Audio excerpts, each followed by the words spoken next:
અમદાવાદમાં પાણીના પ્રશ્નને લઈને મહિલાઓનો વિરોધ અને એએમસીની ઉત્તર ઝોનની કચેરી સામે કુબેરનગરની સ્થાનિક મહિલાઓએ વિરોધ કર્યો. નવી લાઇન નાખવામાં આવી છતાં પાણી ન મળતા માટલા ફોડીને વિરોધ નોંધાવ્યો. ભર ઉનાળે પાણી ન આવતા કુબેરનગરના લોકોમાં રોષ જોવા મળ્યો. તો પાણીની લાઇનને લઈને ડેપ્યુટી કમિશનરે નિવેદન આપ્યું. કહ્યું કે સ્થાનિકોનો વિરોધ છે તે જગ્યાએ લાઇન નવી નાખવામાં આવી છે. મેઘાણીનગરની ટાંકી સાથે લાઇન જોડાઈ જાય ત્યારે પાણી મળશે.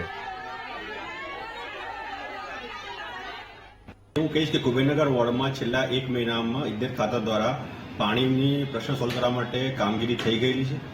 કુંભાજીની ચાલી જેની રજૂઆત જે કરી રહ્યા છે જેમાં 1500 જેટલા મકાનો છે. આ ઉપરાંત ભગવતીનગર, સંતોષીનગર એ જે તમામ વિસ્તારો છે જેમાં પાણીની સમસ્યા જે આજથી 1.5-2 મહિના પહેલા હતી એને સુધારણાના ભાગરૂપે અમે લોકોએ એક સેપરેટ લાઇન પાણીની નાખી અને મેઘાણીનગર ટાંકીમાં એનું જોડાણ કરેલું છે.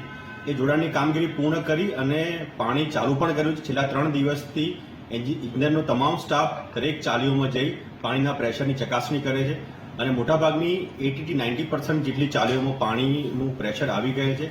5-10% જેવી અંદરના જે બી વિસ્તારો છે જેમાં છેવાડાના મકાનો છે જેમાં પાણીનું પ્રેશર નથી આવતું એમાં પણ સુધારણાનો કાર્યક્રમ ચાલુ છે. હાલના તબક્કે કોઈ એવું નથી કે કોઈ જગ્યાએ પાણીનું બિલકુલ ના આવતું હોય કે બિલકુલ પ્રેશર ના આવતું હોય. મેઘાણીનગરના ટાંકીનું જોડાણ કર્યા પછી જે કુંભાજીની ચાલી, સંતોષીનગર કે બીજા ઘણા બધા વિસ્તારો છે એમાં પાણીના પ્રેશરમાં સુધારો પણ થયેલો છે. આ પ્રેશરના સુધારાના કારણે આગામી સમયમાં જે ચાલીઓમાં જૂના પાણીના પ્રેશરના પ્રશ્નો હતા એ પણ ધીરે ધીરે સ્ટેપ બાય સ્ટેપ સુધારવાનું કોર્પોરેશનનું આયોજન છે.